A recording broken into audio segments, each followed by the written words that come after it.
Hello friends, Neha એજ્યુકેટરમાં આપનું સ્વાગત છે. આજે હું તમારા માટે લઈને આવી છું 30 અને 31 માર્ચ 2025ના મહત્વના કરંટ અફેર્સ, જે તમારી આવનારી પરીક્ષામાં તમને ખૂબ મદદરૂપ થશે અને તમને એક માર્ક અપાવવામાં પણ મદદ કરશે. તો સૌથી પહેલા એક રિક્વેસ્ટ કે વિડીયોને શરૂઆતથી લઈને અંત સુધી જરૂરથી જોજો, જેથી કરીને તમને કન્ટેન્ટ અંગે માહિતી મળી રહે અને એકદમ મસ્ત મજાની ડિટેલ સાથે આપેલું છે. બરાબર છે? તો ચાલો બિલકુલ પણ સમય બગાડ્યા વગર શરૂ કરીશું. આજનો આપણો પ્રથમ પ્રશ્ન છે: ઓપરેશન બ્રહ્મા હેઠળ કયા દેશમાં મેડિકલ સહાય મોકલવામાં આવી છે?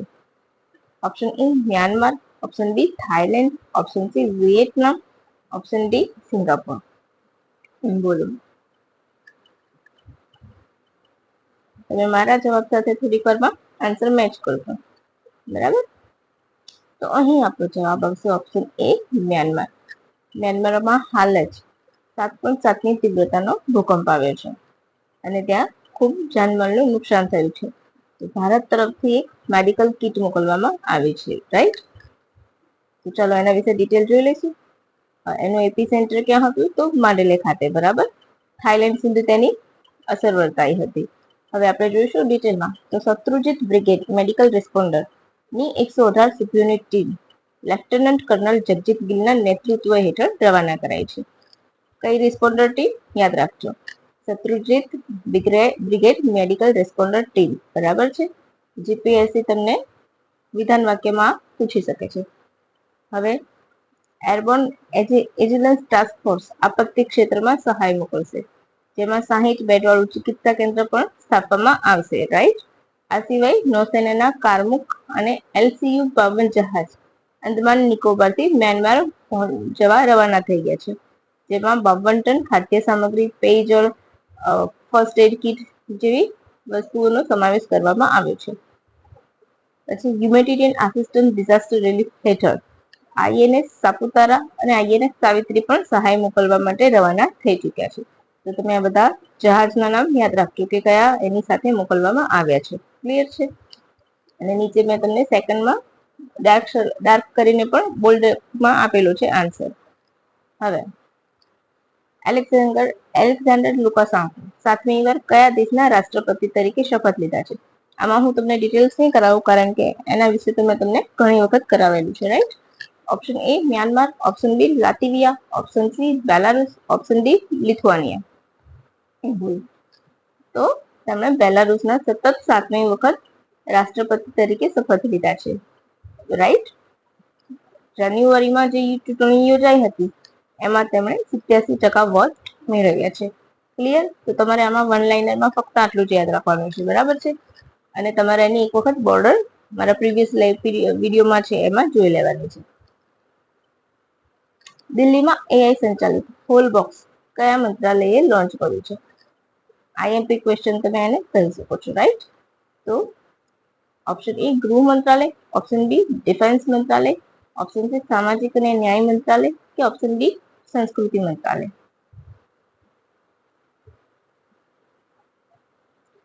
બોલો. એઆઈ સંચાલિત હોલ બોક્સ. રાઈટ? તો અહીં આપણો જવાબ શું આવશે? ઓપ્શન ડી સંસ્કૃતિ મંત્રાલય. રાઈટ? સામાજિક અને ન્યાય મંત્રાલય એટલા માટે જ મૂક્યું છે કે જેથી તમે કન્ફ્યુઝ થઈ જાઓ. ચાલો આપણે જોઈશું ડિટેલ્સ. જેમાં શું છે? તો ડોક્ટર ભીમરાવ આંબેડકરની 3D હોલોગ્રાફિક દ્વારા ભારતીય સંવિધાન વિશે ઇનેક્ટિવ કોન્સ્ટિટ્યુશનલ લર્નિંગનો અનુભવ આપશે. રાઈટ? તેનાથી સંવિધાન વિશેની દરેકે દરેક માહિતી મળશે 3D હોલોગ્રાફિક દ્વારા. ક્લિયર છે? આ સિસ્ટમ અત્યારે હાલ સુવિધા ક્યાં છે? તો મધ્યપ્રદેશ અને મહારાષ્ટ્રમાં પણ ઉપલબ્ધ છે. બરાબર છે? આ તમારે વિધાન વાક્યમાં ક્વેશ્ચન બની શકે છે. હવે નેક્સ્ટ ક્વેશ્ચન. ઓસ્ટ્રેલિયા સરકાર દ્વારા કયા ભૂતપૂર્વ ક્રિકેટરની નિમણૂક ભારત ઓસ્ટ્રેલિયા સંબંધ સલાહકાર સમિતિ કેન્દ્રમાં નિયુક્તિ કરી છે? Option A Steve Waugh, option B Ricky Ponting, option C Adam Gilchrist કે ઓપ્શન ડી એક પણ નહીં. બોલો. તો આપણો જવાબ આવશે ઓપ્શન એ સ્ટીવ વોક. બરાબર? આ કેન્દ્રની સ્થાપના કોણે કરી છે? તો ઓસ્ટ્રેલિયન સરકારે કરી છે. ક્યારે? તો 2023માં. એનો ઉદ્દેશ શું છે? તો ભારત સાથે સહયોગ અને ભાગીદારી વધારવા માટે. ફરીથી આ મોસ્ટ આઈએમપી ક્વેશ્ચન તમે કહી શકો છો, વન લાઇનરમાં પૂછાઈ શકે છે. કોઈ પણ ક્લાસ 3 ની પરીક્ષા હશે તેમાં વન લાઇનર ક્વેશ્ચન બની જશે, રાઈટ? ચાલો આગળ વધી જઈશું. ભારત મોબાઈલ મેન્યુફેક્ચરિંગ કરવામાં મોબાઈલ મેન્યુફેક્ચરિંગના ઉત્પાદનમાં વિશ્વમાં કયા નંબર પર છે? Option A second, option B first, option C third, option D fourth. બોલો.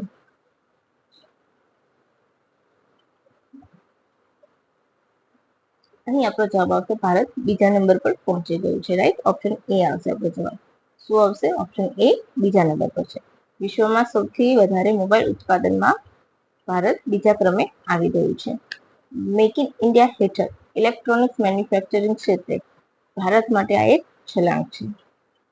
અને એવું કહેવાય છે કે 2026 સુધી આ જોઈએ $300 બિલિયન સુધી પહોંચી જશે ઇલેક્ટ્રોનિક ક્ષેત્રે, બરાબર? આ સિવાય સેમિકન્ડક્ટર માટે ભારતે 5 મહત્વપૂર્ણ યોજનાઓ પણ મંજૂરી આપી છે, જે નેક્સ્ટ જાહેર કરશે અને એની ડિટેલ આવશે એટલે હું તમને આખું ડિટેલમાં સમજાવીશ, રાઈટ? અત્યારે ફક્ત જે એની જાહેરાત કરી છે, બરાબર છે? એટલા માટે તમને હું અત્યારે આટલું જ કરાવું છું. પછી જેવી એની ડિટેલ આવશે પીઆઈબી પર હું તમને એને ડિટેલ પણ કરાવી દઈશ. હવે આનું પ્રૂફ તમે જોઈ લો. અહીંયા આપેલું છે पीआईबी નો डेटा कि भारत की इलेक्ट्रॉनिक क्रांति, बराबर है? भारत दुनिया का दूसरा सबसे बड़ा मोबाइल फोन उत्पादक है, बराबर? પછી શું છે? તો 2014-15માં એ 26% હતું, જે 24 સુધી વધીને 99.2% સુધી પહોંચી ગયું છે, બરાબર છે? એ જે મેઇન પોઈન્ટ છે મેં તમને લખાઈ દીધા છે. પ્રતિ વર્ષ 325 થી 330 મિલિયન થી વધારે મોબાઈલનું ફોન નિર્મિત કરે એટલે કે નિર્માણ કરે છે, બરાબર? મેક ઇન ઇન્ડિયા પ્રોજેક્ટ હેઠળ. સમજાઈ ગયું? હવે આગળ વધી જઈશું. આ તમારું આનું પ્રૂફ છે કે આ ડેટા ક્યાંથી આવે છે? પીઆઈબી માંથી. અને આ વિડીયોની પીડીએફ પણ તમને મળી જશે. નીચે ડિસ્ક્રિપ્શન બોક્સમાં હું એને લિંક શેર કરી દઈશ. એ સિવાય તમે મને ટ્વિટર પર ફોલો કરી શકો છો, જે હું તમને નીચે મારી ટ્વિટર આઈડીની લિંક પણ શેર કરી દઈશ અને મારા વોટ્સઅપ ચેનલની પણ લિંક શેર કરીશ, જેથી કરીને તમારે પીડીએફ ડાઉનલોડ કરવું હોય તો ખૂબ ઈઝી રહે, રાઈટ?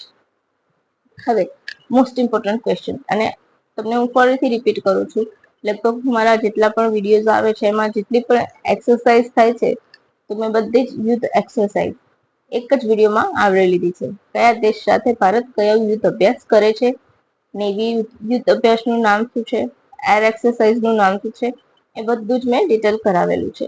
તો તમારે ફક્ત શું કરવાનું છે? નામ યાદ રાખવાના છે. તો તમે એ વિડીયો જોશો તો તમને મળી જશે, રાઈટ? મારા ચેનલમાં તમે જેને સર્ચ કરશો તો તમને ફટાફટથી એ મળી જશે. ચાલો જોઈશું આપણે. અહીંયા ભારતીય વાયુસેના, હેલોનિક વાયુસેના દ્વારા આયોજિત બહુરાષ્ટ્રીય એટલે ઘણા બધા દેશ એક સાથે મળીને કરતા હોય ત્યારે એર એક્સરસાઇઝ INIOCHOS 2025 ક્યાં યોજશે? તો option A Greece, option B Bharat, option C UAE, option D Belarus. તો બોલો. અહીં આપણો જવાબ આવશે ઓપ્શન એ ગ્રીસ સાથે. કોની સાથે? ગ્રીસ સાથે. ભારતનું સુખોઈ 30 MKI ભાગ લેશે. એ સિવાય IL-78 અને C-17 પ્લેન પર ભાગ લેવા જશે. ક્યાં યોજાશે આ વર્ષે? તો હંમેશા કોઈ પણ યુદ્ધ અભ્યાસ હોય તો એક વખત ભારતમાં યોજાતું હોય ને જ્યાં જે દેશ સાથે એની ભાગીદારી હોય એક વખત ત્યાં યોજાય છે. તો આ વખતે યોજાશે ગ્રીસમાં એન્ડ્રીડા એરબેઝ ખાતે. ક્યારથી? તો આજ રોજથી ચાલુ થશે, 11 એપ્રિલ સુધી તે ચાલશે, બરાબર છે? આજથી ચાલુ થશે એટલે કે 31 માર્ચથી શરૂઆત અને પૂરું થશે 11 એપ્રિલમાં. હવે આગળ વધી જઈશું. સ્વીડિશ પત્રકાર જોઆકિમ મેડિનની આતંકવાદ અને રાષ્ટ્રપતિના અપમાન મુદ્દે કયા દેશ દ્વારા ધરપકડ કરવામાં આવી છે? બોલો. તમને ખ્યાલ હોય તો તમે મને કહી શકો છો. તો અહીં આપણો જવાબ આવશે ઓપ્શન બી તુર્કીએ, બરાબર છે? બેલારુસ, તુર્કીએ, યુએસએ કે કોઈ પણ નહીં.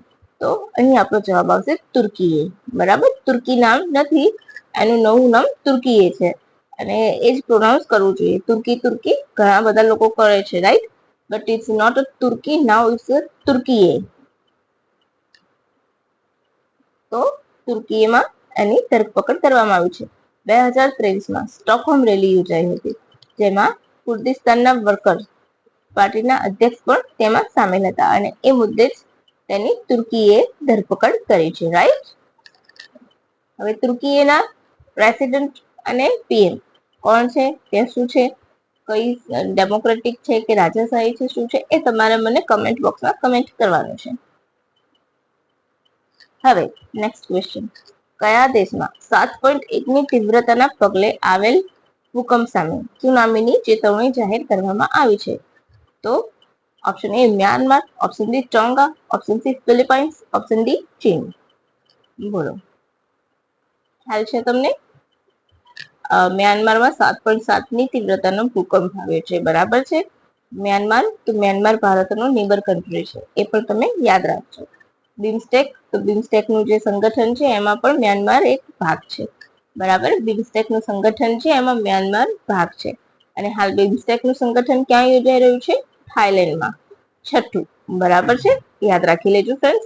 એ મેં તમને મારા કાલના જ વિડીયોમાં મેં તમને કરાવેલી છે, એટલે કે 29 માર્ચમાં મેં બિમસ્ટેક વિશે મસ્ત મજાની માહિતી કરાવી છે. એનું મુખ્ય મથક ક્યાં છે એ તમારે મને કહેવાનું છે. બરાબર છે. કયા કયા દેશોનો સમાવેશ થાય છે એ પણ મેં તમને કરાવેલું છે. તો તમે મોસ્ટ ઇમ્પોર્ટન્ટ ક્વેશ્ચન બનશે, કેમ? તો અત્યારે બિમસ્ટેક એટલા માટે, એક તો ઓલવેઝ આપણું એક ઓર્ગેનાઇઝેશન જીપીએસસી સિલેબસમાં મૂક્યું છે, રાઈટ? આંતરરાષ્ટ્રીય અને રાષ્ટ્રીય સંગઠન. તો આંતરરાષ્ટ્રીય સંગઠન તરીકે બિમસ્ટેક ઇમ્પોર્ટન્ટ છે. અત્યારે હાલ એનું સમિટ યોજાય છે. પ્લસ મ્યાનમારમાં એનું ગઈ છે, તો મ્યાનમારમાં જે ભૂકંપ આવ્યો છે, બરાબર, એને લઈને પણ એ ચર્ચામાં રહ્યું છે.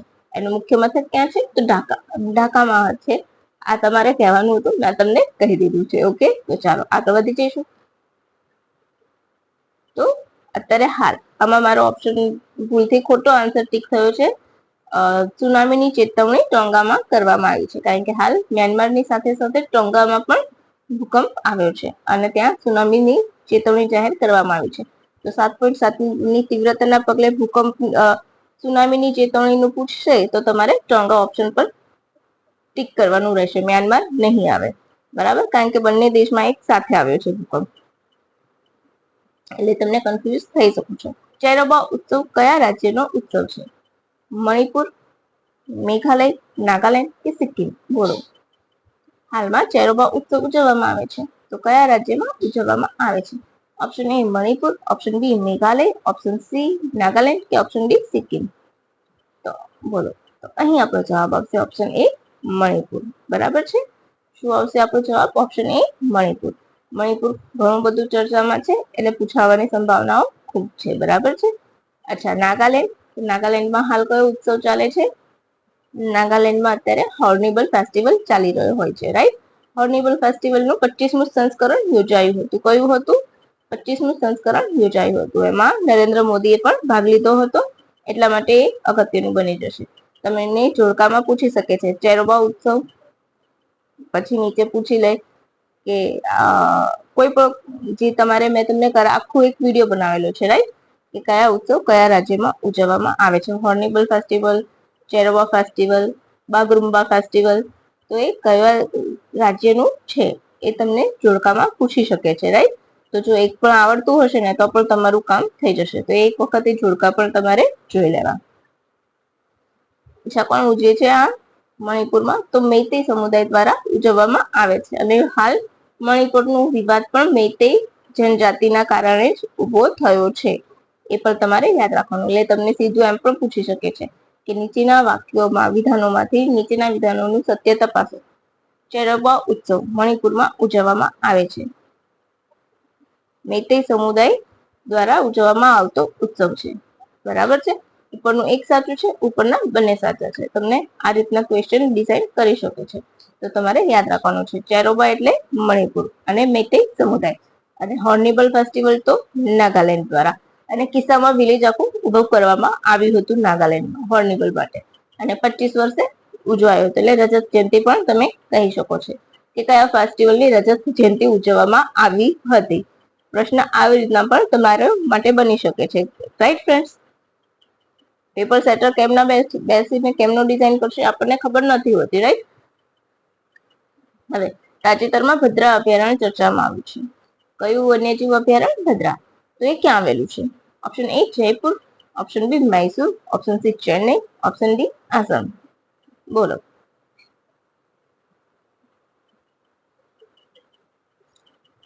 ઓપ્શન બી આવશે મૈસૂર. બરાબર. શું આવશે અહીં આપણો જવાબ? ઓપ્શન બી મૈસૂર આવશે. ભદ્રા વન્યજીવ અભયારણ્ય એટલે મૈસૂર.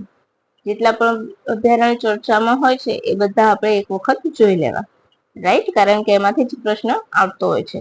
જિયોગ્રાફિક આપણો એક સિલેબસ છે અને એને સિલેબસને કરંટ અફેર સાથે કનેક્ટ કરી લે તો તમને પૂછવાડામાં નાખી શકે છે. રાઈટ. તો ચાલો જોઈશું. ભદ્રા વન્યજીવ અભયારણ્ય મૈસૂર એટલે કે કર્ણાટકમાં. કેમ ચર્ચામાં છે? તો હાથીઓ અને માનવો વચ્ચે સંઘર્ષ ટાળવા કર્ણાટક સરકાર દ્વારા એક યોજના કાર્ય કરી રહ્યું છે, જેમાં હાથીઓને આ જ અભયારણ્યમાં સોફ્ટ રિલીઝ કરવામાં આવશે. શું કરવામાં આવશે? સોફ્ટ રિલીઝ કરવામાં આવશે. ક્યાં? તો ભદ્રા વન્યજીવ અભયારણ્ય મૈસૂર કર્ણાટક ખાતે. હવે સોફ્ટ રિલીઝ, તો સોફ્ટ રિલીઝ શબ્દ શું છે? તમને એનો નીચે તમને એમ પણ પૂછી શકે છે કે તાજેતરમાં ચર્ચામાં રહેલો શબ્દ સોફ્ટ રિલીઝ એ શેના માટે છે? તો આપણે જોઈશું એની ડિટેલ. સોફ્ટ રિલીઝ એટલે પ્રાણીઓને તેના કુદરતી વાતાવરણમાં છોડતા પહેલા તેના જેવા અનુકૂળ વાતાવરણમાં તેને અનુકૂળ થવા માટે એવા જ વાતાવરણમાં એક સુરક્ષિત વાતાવરણ આપવામાં આવે છે. એટલે કે અમુક સમય સુધી એને એક એના જેવું જ જ્યાં એને છોડવાના છે એના જેવું જ વાતાવરણ એક ઊભું કરવામાં આવે છે, જ્યાં તેને ખોરાકની સગવડ, શિકારની સગવડ એ બધું જ મળી રહે, તેમજ તે શિકારીઓથી પણ બચી શકે છે. એ રીતનું એક વાતાવરણ ઊભું કરવામાં આવે છે અને ત્યારબાદ એ જ્યારે અનુકૂલન સાધી લે ત્યારબાદ તેને એ નવા વાતાવરણમાં પ્રાણીને છોડવામાં આવે છે, ત્યારે એને સોફ્ટ રિલીઝ કહે છે. રાઈટ. હા. પછી ભદ્રા વન્યજીવ, તો તમને ખબર છે ભદ્રા વન્યજીવ એક વાઘ અભયારણ્ય પણ છે, એટલે તમારે એ પણ યાદ રાખવાનું. ટાઈગર રિઝર્વ, અત્યારે 58 ટાઈગર રિઝર્વ છે. છેલ્લે કયું છે એ તમારે મને કહેવાનું છે. મધ્યપ્રદેશનું છે. ચાલો હું જ કહી દઉં છું. મધ્યપ્રદેશનું માધવબાગ ટાઈગર રિઝર્વ એ 58મું ટાઈગર રિઝર્વ છે. યાદ રાખજો. અહીંયા મેં તમને કરાવ્યું નથી, પરંતુ જ્યારે મેં ટાઈગર સ્ટેટ વિશે માહિતી કરાવ્યું છે ત્યારે તમને મેં કરાવેલું છે. બરાબર. તો તાજેતરમાં જ કયું નવું 58મું વાઘ રિઝર્વ બન્યું છે? તો મધ્યપ્રદેશનું માધવબાગ. બરાબર છે. હાથી, તો તમને ખબર છે હાથી 2010માં ભારતનું રાષ્ટ્રીય વિરાસત પશુ જાહેર કરવામાં આવ્યું હતું. પશુ કરો કે પ્રાણી કહો, બરાબર છે. કોને જાહેર કર્યું હતું? તો હાથીને ભારતનું રાષ્ટ્રીય વિરાસત પ્રાણી જાહેર કર્યું હતું. ક્લિયર થઈ ગયું છે. હવે આગળ વધી જશું. તમને હા, પછી IUCN એટલે IUCN જે ડેટા પાડે છે બહાર, એમાં રેડ લિસ્ટમાં હાથી લુપ્તપ્રાય એશિયન હાથી, બરાબર, અને આફ્રિકન સાવા હાથી છે એ લુપ્ત થઈ ગયા છે. તો એ તમારે યાદ રાખવાનું છે. બરાબર છે.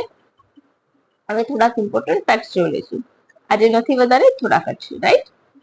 ગૃહ મંત્રાલય દ્વારા નાગાલેન્ડના 8 જિલ્લા અને 5 અન્ય જિલ્લામાં AFSPA arm force special police act બરાબર 2025 થી લાગુ થશે. બરાબર, જે 6 મહિના સુધી હંમેશા રિન્યુ થતું રહે છે. બરાબર છે.